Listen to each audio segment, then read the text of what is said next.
Okay, well, hello everybody. Like I said, I'm Debbie O'Day. I'm a financial aid advisor from the Office of Financial Aid. So tonight I'm going to go over some of the financial aid basics, some definitions for you about what we mean when we say financial aid, how to apply for financial aid, next steps, and then Holly's going to tackle all things scholarships. So we will go ahead and jump right into financial aid basics. If you have any questions, go ahead and just throw those in the chat, and then afterwards we can talk about anything you need additional clarification on, or if you want to dig a little deeper, or our contact information will be available at the end if you want to send us a more detailed email or give us a phone call afterwards. So some of this is specific to OSU. Some of this is going to be general for any college that you're looking at for financial aid pretty much anywhere. First of all, the cost of attendance. Oh, you were right. Sorry about that, Heidi. Sorry. The cost of attendance, or the COA, you might also hear that referred to as the budget. That is an estimate of what your total expenses are going to be for a year at the school that you're looking at. That's going to include things like tuition and fees, books and supplies, room and board, transportation, miscellaneous. Each institution might have a slightly different way of breaking this down for you, but for the most part, those are going to be the components that you see when you're looking at what is college going to cost you. Another thing that you're going to hear when you're looking at federal financial aid especially is the expected family contribution, or the EFC. That is actually a measurement of your family's financial strength, and it's calculated using a formula that's established by law. So when we say expected family contribution, that's not the amount of money that we are expecting you and your family to have to pay for college. It's not the amount of financial aid that you're going to receive, but it's a number that's used to calculate how much need-based aid a student is eligible to receive. So the next slide, when we talk about financial need, that's something you're going to hear talked about too. That is an actual formula in the world of financial aid. That's an actual formula that we're discussing. And we get that by looking at the cost of attendance minus the EFC, and we get financial need. So a couple of examples here. EFC is going to be the same at every school. You are not going to see the EFC isn't going to change from school to school, but cost of attendance might change from school to school. So at school A, the cost of attendance, $12,000. You have an EFC of $4,000. That leaves you with an unmet need, or a financial need, of $8,000. School B, the cost of attendance is a little higher at $25,000. Same EFC, $4,000. So your need at that school is $21,000. And then over at school C, all the way on the far right, if that cost of attendance is $45,000, EFC is still just $4,000. You're looking at a total need of $41,000. So when we are building financial aid packages, the goal is to meet a student's financial need through various different financial aid programs, federal, state, and institutional. So ways that we do that are with different types of financial aid. You've got grants, which are free money, work study, which is earned money. That's money you earn through a job, loans, which are borrowed, and then scholarships, which are also free. So if we look at grants, that's gift aid. It generally does not have to be repaid. They're primarily based on need. So it's going to look at the information that you filled out on either the FAFSA, or if you're an Oregon student who's completing the ORSA, then it's going to look at the ORSA. Those come from the federal government, your state government, or your college, or maybe a nonprofit or a private organization. Those are almost always going to be based on the need calculation. So you're going to be required to fill out a FAFSA or an ORSA in order to be considered for those. Those are available through the federally funded programs, the Pell Grant, which you'll hear people refer to very often, and the SEOG, which stands for the Supplemental Educational Opportunity Grant. The Pell Grant is called an entitlement grant. So if you are eligible for the grant, you are going to receive that grant. SEOG is not an entitlement.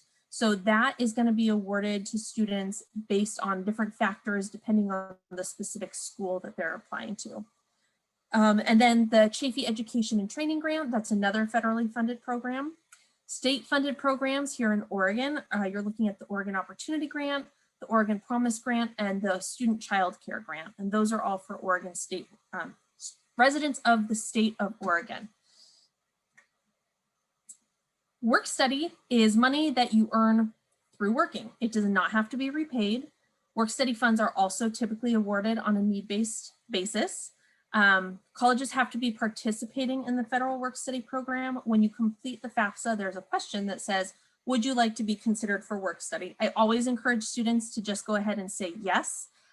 It's not committing you to getting a work study job. It just means that if you're eligible to receive the funds, then they're going to go ahead and consider you for those funds. It provides part-time employment while you're enrolled in school, both on campus and approved off-campus sites. You have to complete the FAFSA to be considered for that. And you can still usually work on campus even if you don't have work study funding. You don't have to have a work study award in order to have a job, but work study funding is just another way that students are able to get paid by working on campus. Loans. Now, a lot of times students will call our office or parents will call our office and they'll say, you know, I want to talk about my financial aid. And so when we pull up their aid and we start discussing grants, scholarships, and loans, I say, no, I don't want loans, I want financial aid. When you're talking about educational financial aid, at least for a person like me who works in a financial aid office, we are looking at any resource that is used to help pay for school.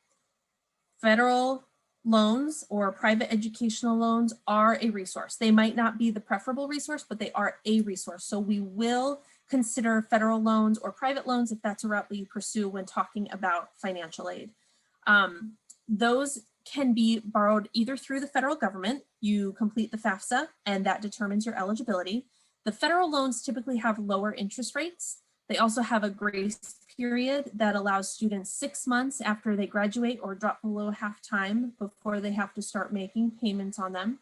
There's a variety of different repayment options for students. So depending on what your situation is right out of college, whether you walk right into a great paying job and you're able to pay those loans back really quickly, or if maybe you're not you know, quite up to the salary that you're hoping immediately out of school, there are different repayment plans so that it's not going to be a huge financial burden on you when you immediately graduate. And then you have to submit a FAFSA to be eligible for federal student loans. And all those loans are going to be administered by college financial aid offices. Private loans are borrowed money that are going to be obtained through a bank, a credit union, or a third-party lender. So you would have to apply directly with the issuing financial institution. So say, for instance, you apply for a loan through your credit union, you would apply directly through them.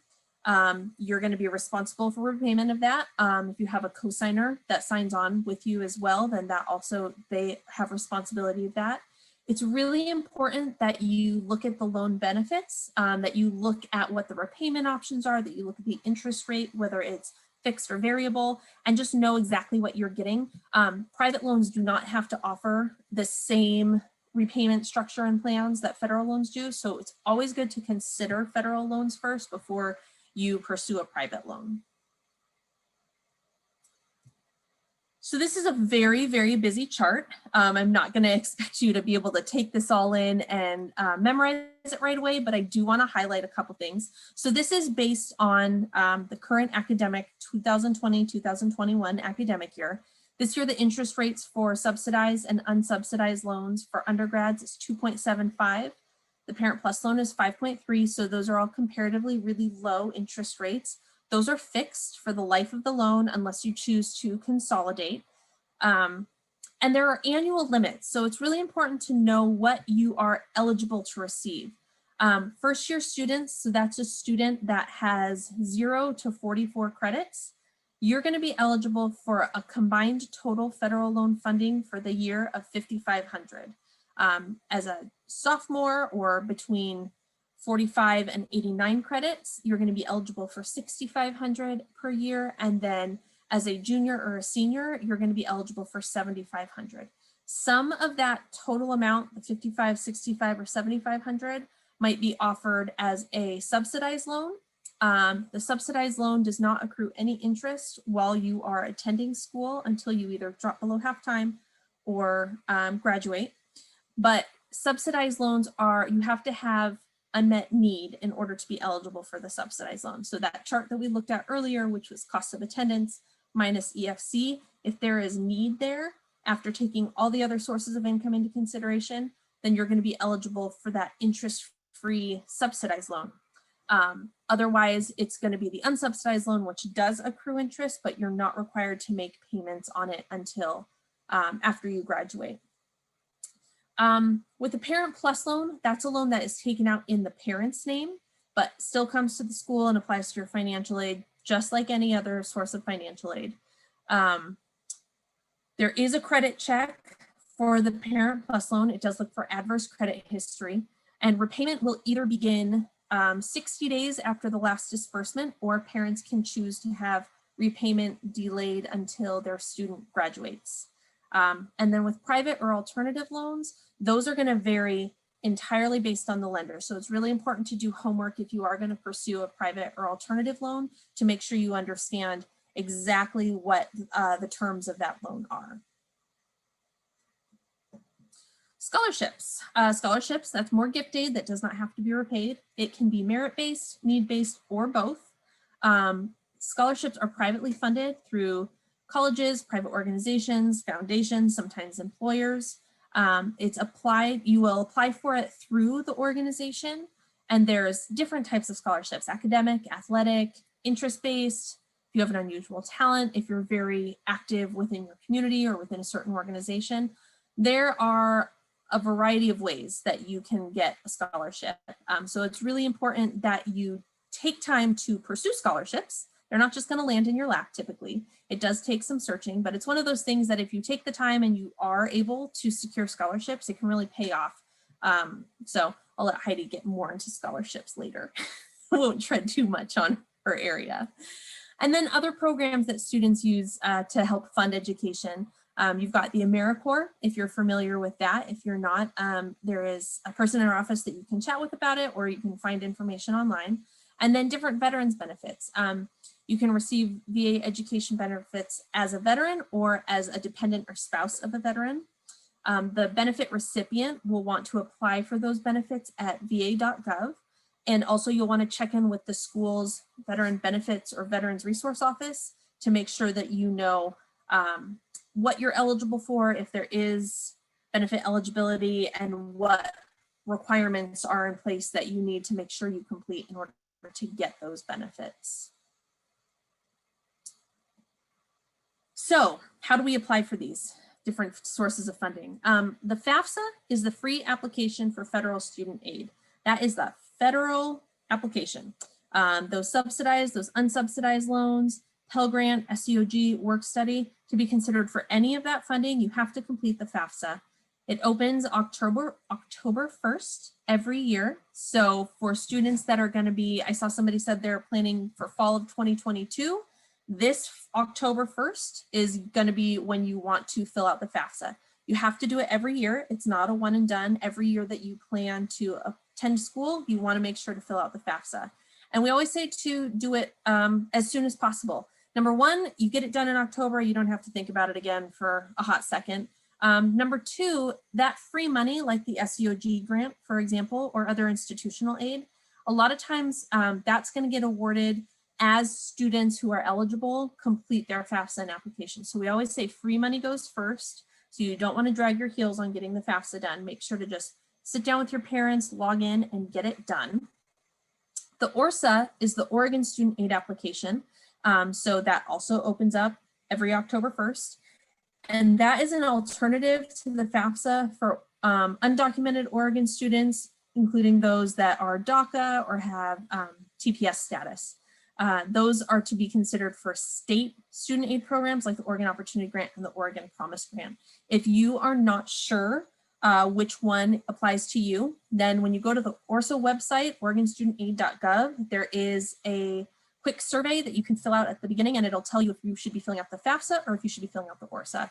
And you can always give either OSAC or Oregon, our office a call if you're not sure, and we can help you with that as well. So for the state aid, this is what the portal is going to look like when you first log in. OregonStudentAid.gov. It houses the state scholarship programs, the Oregon Promise Grant, which is to be used at Oregon community colleges, the Oregon National Guard State Tuition Assistance Program, that one's a mouthful, the Chafee Grant for former foster youth, Oregon Student Child Care Grant, and the Deceased or Disabled Public Safety Officer Grant. And when you log in, you'll see all those different applications listed there, and you can select which one that you are completing the application for. And most of those programs do require annual submission. So it's not a one and done. Again, you want to make sure every year you're sure to get that completed and submitted on time. So special circumstances. If you have already done the FAFSA, you might have noticed that it asks for kind of older tax information. The FAFSA uses 2-year-old tax information. The idea with that is because 2 years ago, you probably already have your taxes done. Your parents probably have their taxes done. So it's a lot easier to complete the FAFSA and have them import that data directly from the IRS, and you're not having to guess because you haven't filed your taxes yet. But a lot can happen in 2 years. I think this last year has really shown us that a lot can change in a couple of months. So when you fill out your FAFSA, you're going to be using 2-year-old tax information. But if that financial information is no longer an accurate reflection of what your current financial situation is, you're going to want to contact the financial aid office at the school that you're going to be going to. The most common things that we see are change in employment status, extremely high medical bills, divorce, if there's a change in dependent care expenses, if there's a death in the family. Those are all really big things that can impact what the financial situation is. So you want to reach out and you want to let us know, hey, this is going on. Things are not the same as they used to be. Can we talk about what my options are? The Department of Ed lets us do a review called a special conditions review, where we will collect documentation from you and your parents to update the information so that it's a true reflection. It's really important that when you complete the FAFSA, though, you use the accurate information that it's asking for. So for instance, if you're filling out the 2021-2022 FAFSA, it's going to ask for your 2019 tax information. Even if you know that your situation has changed, don't just go ahead and put what you think the accurate reflection is. Use the actual 2019 information and then approach us and we'll work with you to make those changes. It's a lot cleaner. It's going to be less likely that your file is going to get flagged and require a bunch of additional work. So just be in communication with us about that and we'll work with you to get through that process. So after you do your FAFSA or your ORSA, after you have submitted documentation to us, if you have a special conditions request, you're going to want to make sure that you review your student aid report. That's also called a SAR for accuracy. When you finish the FAFSA, you will get a notification that it's been processed. You want to log in and just make sure there's no mistakes in there. A lot of times people, when they're entering income information, they might try and put cents in. So if they're, putting in that they earned $3,000.50, they don't realize that the decimal point doesn't actually exist in there because the FAFSA doesn't look at cents. So now you've just made it look like that $3,000, oh, it just got 2 more digits added to the end. So now you're looking at what, like $300,000, something like that. So you just want to make sure that everything's right. There's no fat fingered numbers. It's a lot less messy later on if we have to catch it and then kind of track you down and get that information fixed. Make any corrections that you find if you have to, and then you can let us know, hey, I had to go in and update this, and then we'll keep an eye out for those updates. It's really important that you watch for emails or letters from all the schools that you listed on your FAFSA or your ORSA. They may require additional documentation to process your FAFSA or your ORSA, and that's primarily how we're going to reach out to you. So we're going to send an email, we're going to say, hey, we need this, can you send it to us? So make sure that the email address you used for your applications, for your FAFSA, make sure it's an email address you actually check, really important, so that we can get a hold of you as soon as possible. And then once you get your financial aid offer, it's really important that you read it, review it, and act on it. You don't just let it sit there. Some things might require you to accept by a certain date, and if you don't, you might miss out on it. Every school is going to be a little different, but it's really important with financial aid to be timely. I always tell students, you know, the money thing is not gonna just work itself out. Never assume it's gonna work itself out. Always make sure to take that extra step. And I see a question here, when should you expect to hear back about your financial aid? That's also gonna vary. For students who are looking to start in the fall term, right now our hope is by mid to late March to have your financial aid packages out to you, which you'll get an email letting you know. If you're starting in the spring term, then we are probably in the process of getting your financial aid ready right now. And if you haven't seen it yet, you can reach out and let us know, and we'll take a look at that for you. Okay, so let's talk about a process called verification real quick. I said on the last slide that there's a possibility that the school you applied to might request additional information. What kind of information would we be looking for? Well, there is a process called verification. It is a process that is through the U.S. Department of Education. They usually, more likely than not, are the ones to select students. Over 20% of students are selected. So if you are selected for verification, this is not you being singled out. This is not typically because you did something wrong. It's just a check that we're going to have to do that requires additional documentation. We are going to ask either you or your parents or both for certain documents to verify the information on the FAFSA to make sure what you put in and what we received in our system is accurate and matches.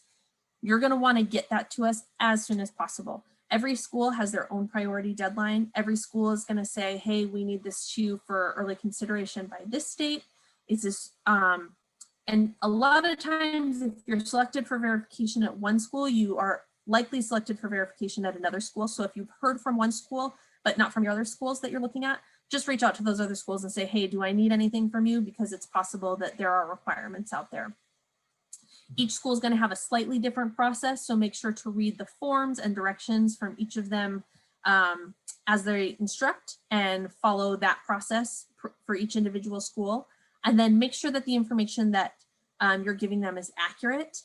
That process has to be completed in order to be eligible for many types of aid, federal aid definitely, and then a lot of institutional and state aid as well. So it's just really important that you're really timely with that process and that you contact the Office of Financial Aid, whether it's here at OSU or another school that you're looking at, as soon as possible with it. Here at OSU, if you have been selected for verification, we're gonna show you how to navigate to that. So if you are trying to log into your student portal, if you go to financialaid.oregonstate.edu, up in the right-hand corner, you're going to see the financial aid self-service portal button. Go ahead and click there. It's going to ask you to log in with your OSU network ID or your credentials. And then once you're in there, it's really important to make sure you're looking at the correct aid year. So for those of you who are looking to start in the spring term, perhaps, if you log in right now, it's possible that it's defaulting you to like 21, 22. So just make sure that you're looking at the correct aid year when you do get logged in to see any requirements that are out there. And then on the home tab, what you're going to see is a lot of information where the top part, it says upload your completed documents here. Any documents that we're requiring of you, you can complete and then either scan or take a picture of, and you can upload it directly into our system. You don't have to come into the office. You don't have to put those in the mail. You don't have to fax them. Those are all options, but you can also just from the comfort of your own couch, upload them directly to our system for review. You'll see right under that, it says response required. If there is any kind of response that we need from you, if you're planning to participate in our DPP program, which is the Degree Partnership Program, it's gonna require you to tell us who your home school is. So that's gonna be listed there in those response required section. After that, you see the student requirements section. Any unsatisfied requirements you have, for example, verification, you'll see those documents listed there. When you see something listed there, you can click the title of it and it's going to bring up the form that you need to submit if it's still required. And then you can check and see if it's been received and it's under review. You'll see the first example says information required and the second says information received and under review. That means we've got it and we're working on processing it. And then at the bottom, you'll see satisfied requirements. Anything that you've submitted that we've reviewed and we've satisfied, you're going to see that listed there with the green check next to it. And the goal is to have all green checks, no red and no yellow exclamation points. Then once you have received your financial aid offer, you'll move over to the award offer tab. You'll want to make sure to review your enrollment status. So by default, all students are set for full-time enrollment. It doesn't mean that you have to be enrolled full-time, although some of your financial aid components may require it. But if you are going to be less than full-time, it's really important to let us know because that can delay your aid getting dispersed. So you'll want to send an enrollment revision request to us, which you can find on our website. Below that, you'll see it's going to break down what your financial aid package is, any grants and scholarships that you might have been offered, your loans that you've been offered, and then you're going to have the ability to view and accept or decline those offers. You are not required to accept them. With loans, for example, you are not required to accept the full amount. You can modify and accept a smaller amount if that's what you want to do. All those options are going to happen out there or happen there. And then if you have outside scholarships that you know you're going to be receiving, you are required to report those to our office so that we can make sure that your packaging is correct and that your need-based aid is being awarded correctly. So you'll see that listed under other resources is where you can list what outside resources you are going to be receiving. So when you're comparing schools and thinking about schools, a lot of times students will say, well, you know, I got accepted into this private school and they're offering me a scholarship that's, you know, $18,000 as compared to you guys, and you're offering me $4,000. So shouldn't I obviously be going to the school that's offering me the bigger scholarship? This is when it's really, really important to be looking at that cost of attendance or that budget. Because if you look at this example, school C, yeah, offering $18,000 in gift aid, but their cost of attendance is $45,000. So the student's still looking at $27,000 that they're gonna have to make up.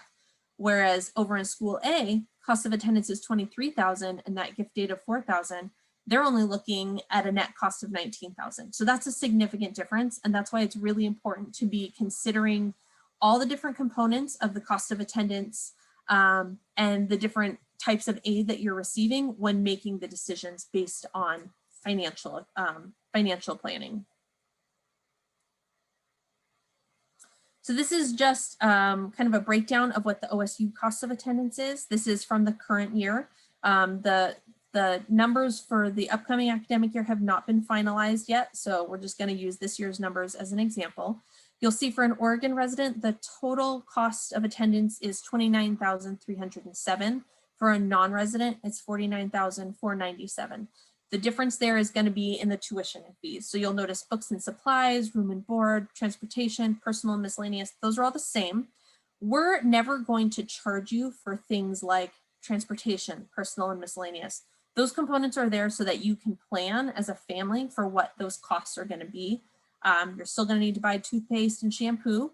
You're still probably going to need to, you know, be putting gas in your car if you have a car here. So those are just ways to help you plan for that. But room and board, whether you are a Colorado resident or an Oregon resident, if you're living on campus here at Oregon State, we're not charging you different resident or different room rates based on your residency. So you're not going to see any changes there. And then this is what, when you do receive your financial aid offer, this is a sample of what it's going to look like. It's going to be available as a PDF, and it's going to give you a bunch of different information on it. You're going to see at the top, your student ID number is listed, your enrollment assumption is full-time, the date it was created, your residency status, your student level, and then a breakdown of the estimated cost of attendance and then the different offers, similar to what you saw in the student portal. It's going to give a breakdown of need-based aid, so that's scholarships or grants. If you were awarded work study, that breakdown is there, and then your loan offer is going to be down at the bottom. And then it will list out your entire estimated out-of-pocket costs if you accept all the aid that's been offered in the bottom right-hand corner. And I think that's it for me. Yep, I will take it away. Your turn. See the chat since I'm presenting, so feel free, Debbie, to cut me off if any questions come through. All right, so now let's get into the fun part, the free money, the scholarships. I want to just kind of start off by talking about a common misconception around scholarships. And Debbie kind of talked a little about this earlier, but I want to elaborate on it. Scholarships can be awarded for many reasons to many different types of students. And so a lot of students opt out of applying for scholarships because they feel like, well, I don't have a 4.0 GPA. I'm not the valedictorian. I'm not captain of all of my sports teams, so I must not be selected for anything. And while there are scholarships that are based on high GPA or, based on certain extracurricular activities, there are tons of scholarships out there awarded for a variety of reasons. They can be need-based, so they can be based on your FAFSA or ORSA information. They can be based on what types of extracurricular activities you were involved in, like 4-H or sports or certain clubs, robotics, things like that. So there's just so many scholarships out there.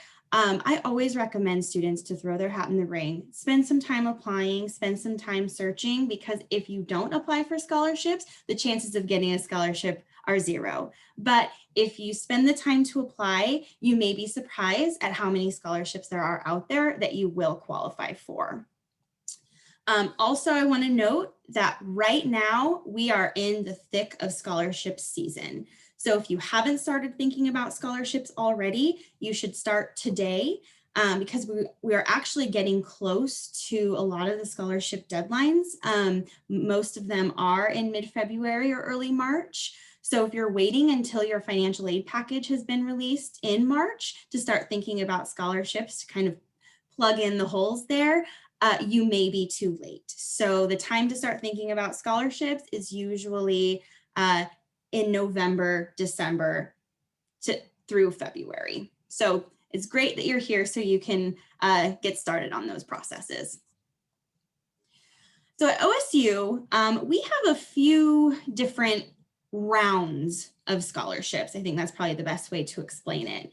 So a lot of new students are automatically considered for scholarships right out of the gate, based solely on their application for admission. They don't have to apply separately. So we will just look at the information you provided when you applied for admission and determine your scholarship eligibility based on that. Then once students are admitted to OSU, they'll have the opportunity to apply for additional scholarships through our OSU ScholarDollars application.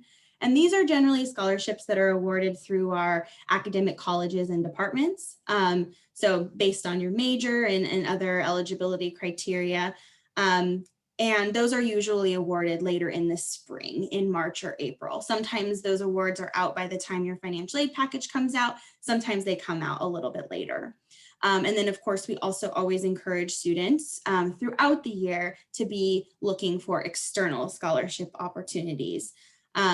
Our ScholarDollars system has a really great tool that allows students to search for external scholarship opportunities that they're eligible for. And I'll talk a little bit more about that later in this section. So first I want to go over those admission-based scholarships. They're the easiest scholarships to get because you don't have to apply for them separately. You just need to make sure that you apply for admission if you're applying for a fall term by February 1st. So that priority deadline has already passed. If you have not applied for admission yet, do so as soon as possible, because it's not guaranteed that you won't be awarded. But to any student who applies after February 1st, it's just on a funds available basis. But we look at the whole of your application to determine your scholarship eligibility. So we're not just looking at your GPA, we're looking at the rigor of the courses you took. Did you take college credits? If so, what types of classes did you take in college? Where we read those essays that students submit on their application. So we're looking at all of your experiences, your extracurriculars to determine the scholarship amount that best suits your academic and personal profile there. So again, to be considered for these scholarships, you should apply for admission by the priority admission deadline of February 1st. And applying early for admission not only guarantees your spot for these scholarships, but it also maximizes your opportunities for additional scholarships because, as I mentioned, deadlines are early. So the longer you wait to apply for admission, the longer you'll have to wait to access our scholarship application, and the more deadlines may have passed at that point. So for those of you who have already applied, great. For those of you who haven't, I recommend doing so as quickly as possible to ensure that you're not missing out on scholarship opportunities. The admission-based scholarships, the amounts and the types that you're eligible for are greatly based on your residency. So we have different scholarships for non-resident students and Oregon resident students. So I'm going to talk a little bit about those next. For those of you from Oregon, I'm not sure if we have any Oregon students, but since we had some late joiners, I'll just talk briefly about this. Our merit-based scholarship for Oregon residents is called the Finley Academic Excellence Scholarship. Like I said, it's based on this holistic review of your application, but typically students who have a 3.4 high school GPA or higher are considered for the Finley and typically awarded some level of that Finley. The amounts range from $1,000 per year to $5,000 per year. And all of these scholarships that I'm going to talk about next, including this Finley, are renewable scholarships. So you are eligible to receive them for up to 4 years total. So once you get them, you keep them for 4 years. That's a great deal, right?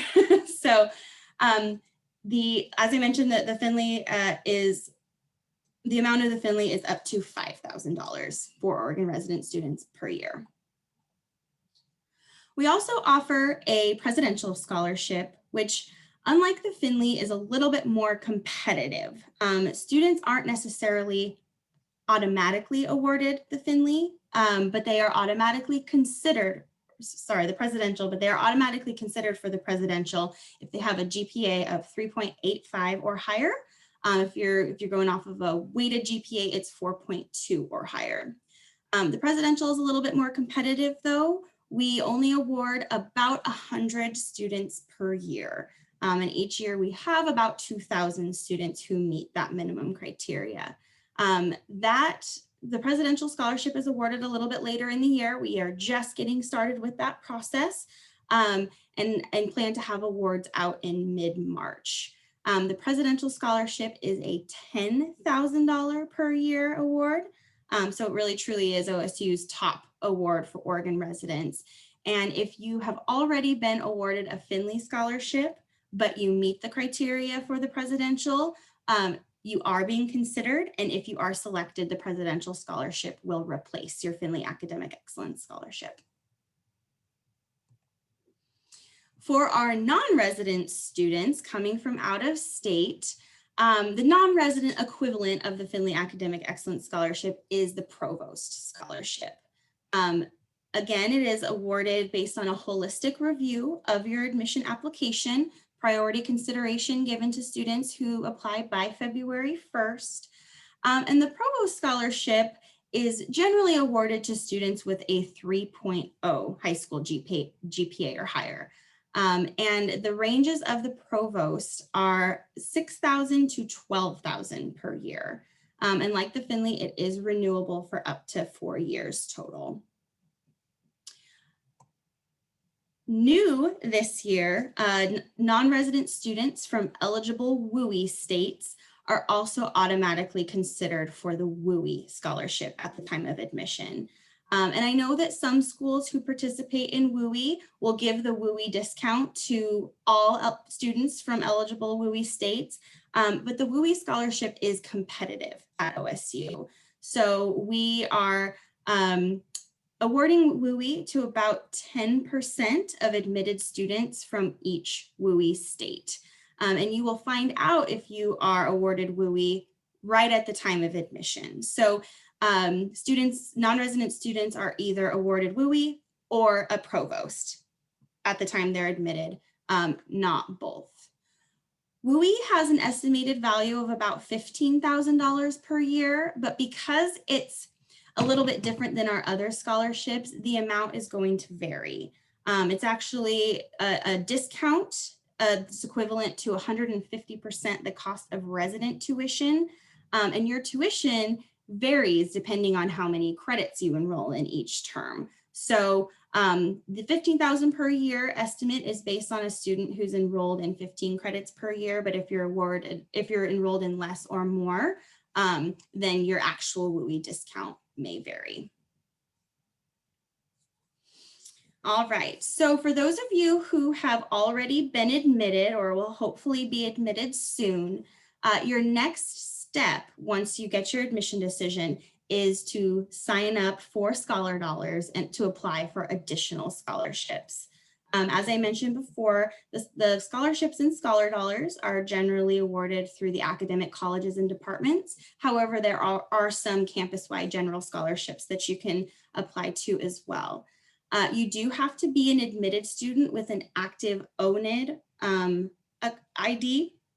And for those of you who have gone through this admission process and are familiar with the admissions portal Beaver Basecamp, there's been a little confusion about which login to use. So your Beaver Basecamp portal is used solely for admission purposes. Once you've been admitted, you will need to activate your ONID account to access ScholarDollars and your financial aid portal and other things along the process. So if you need help activating your ONID account, or you aren't sure if you're eligible to do that, let us know and we'll be happy to help you out with that. But once your ONID is activated, you can go to scholarships.oregonstate.edu/ScholarDollars to log into the ScholarDollars portal and get your application started. The ScholarDollars application is something that you'll want to do every year that you're at OSU because not all scholarships are renewable. In fact, most aren't. So you'll want to apply each year. And as you continue on in your academic program, your opportunities for scholarships actually grow. There are lots of scholarships that are available, specifically to sophomores, juniors, and seniors. So don't get disheartened if you're not awarded anything your first year. Keep trying, your opportunities do grow. The ScholarDollars application opens November 1st each year, and we always encourage students to submit it by February 1st. That will ensure that you don't miss out on anything in the system. However, most deadlines are February 15th, so that's 5 days away. So for those of you who haven't submitted your application yet, make that a priority this week to make sure you don't miss out on anything. There are some scholarships that have later deadlines. So if you're not admitted yet and you're not able to log into the system until after February 15th, there will still be opportunities that you can apply for. But February 15th is really that date you want to shoot for. And ScholarDollars we make it really easy to apply for scholarships in ScholarDollars. It knows a lot about you already. It knows your major, it knows what type of student you are, it knows what campus you're going to be attending, it knows your GPA.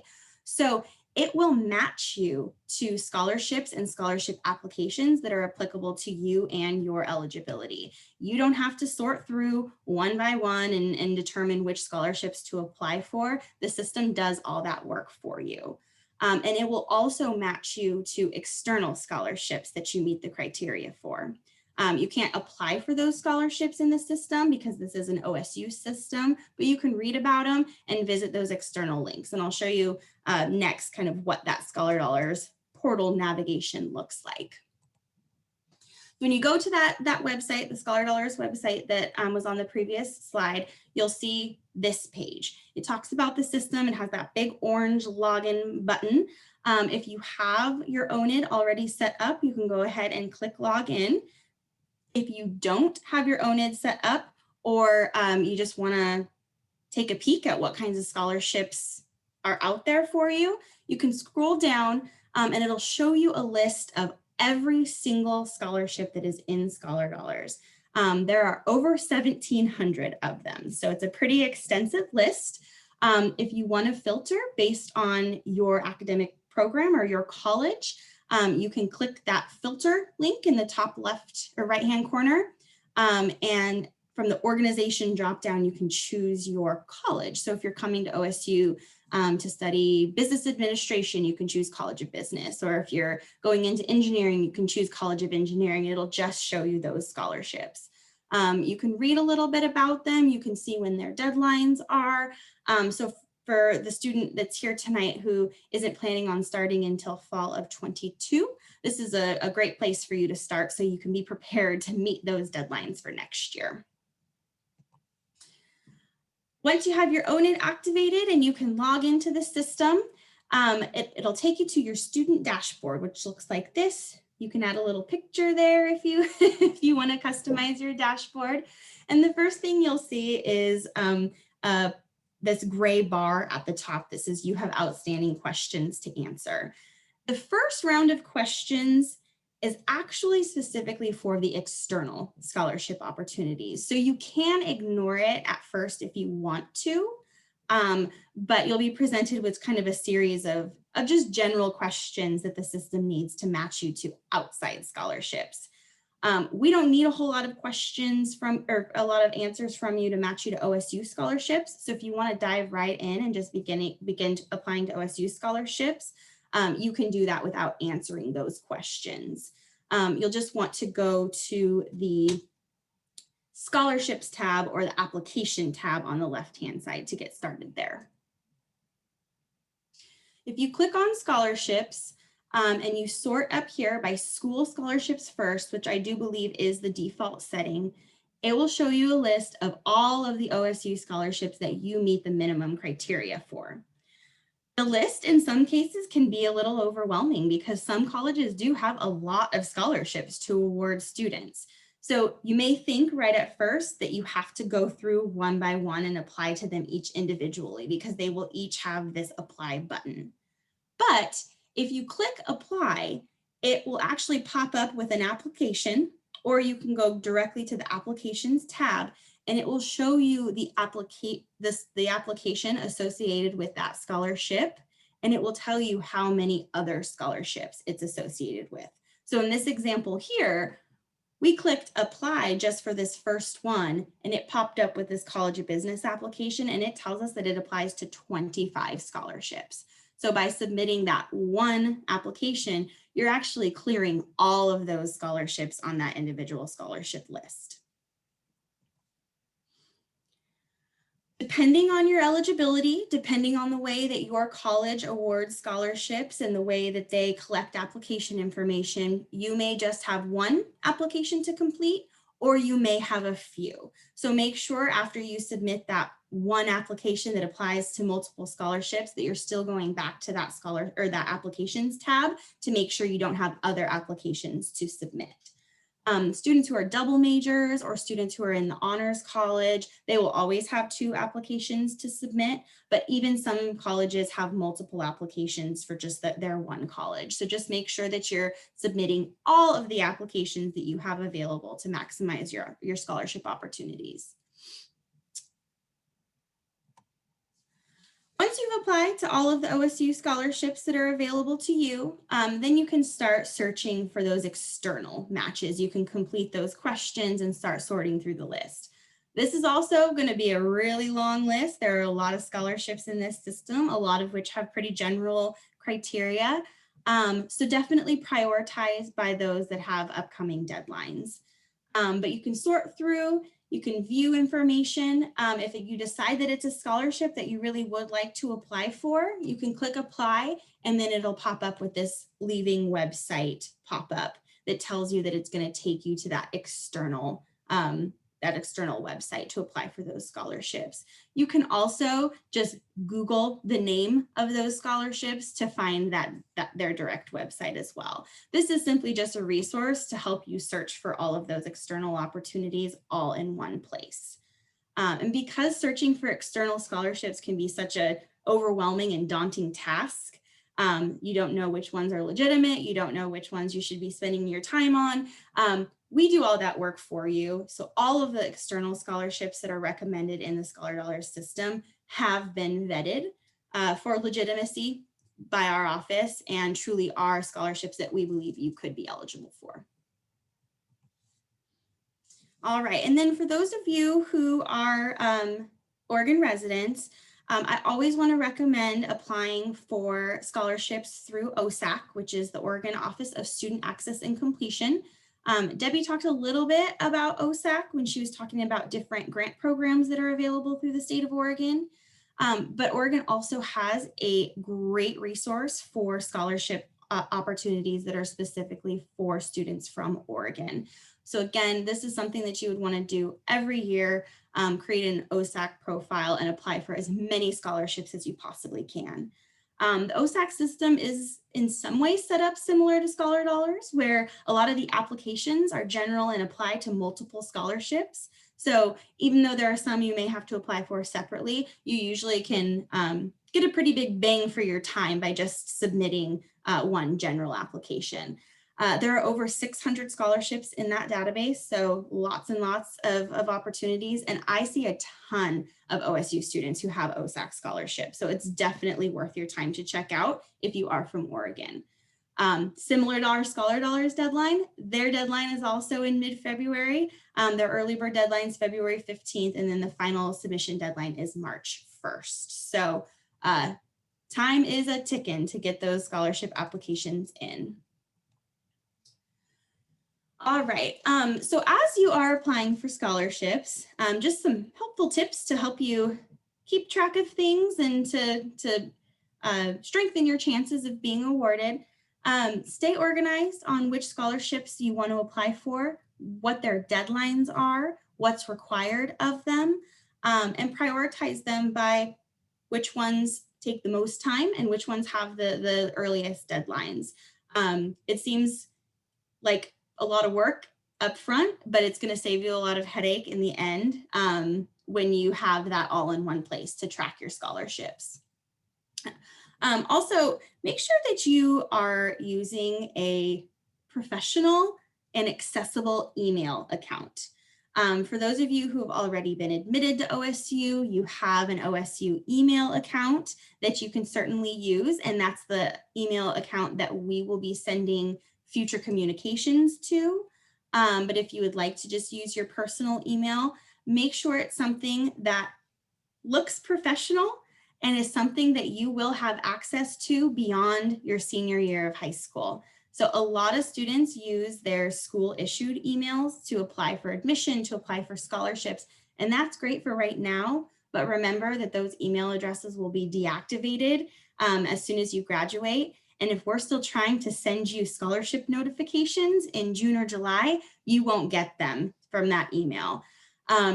Also, just, for appearance sake, if your email address is iloveburritos23@gmail.com, it might not look the best on a scholarship application. It's always great to have a professional email with your name or something not so foodie.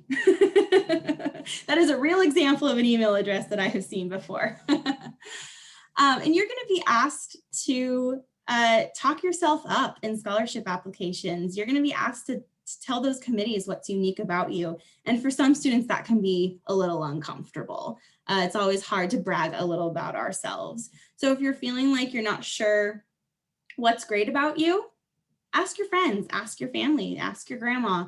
I bet that they would have lots of nice things to say about you. And remember, that's what will make you stand out in your scholarship applications. So we don't want you to be overly braggy, but you don't want to be too down on yourself. So make sure that you ask others what makes you great.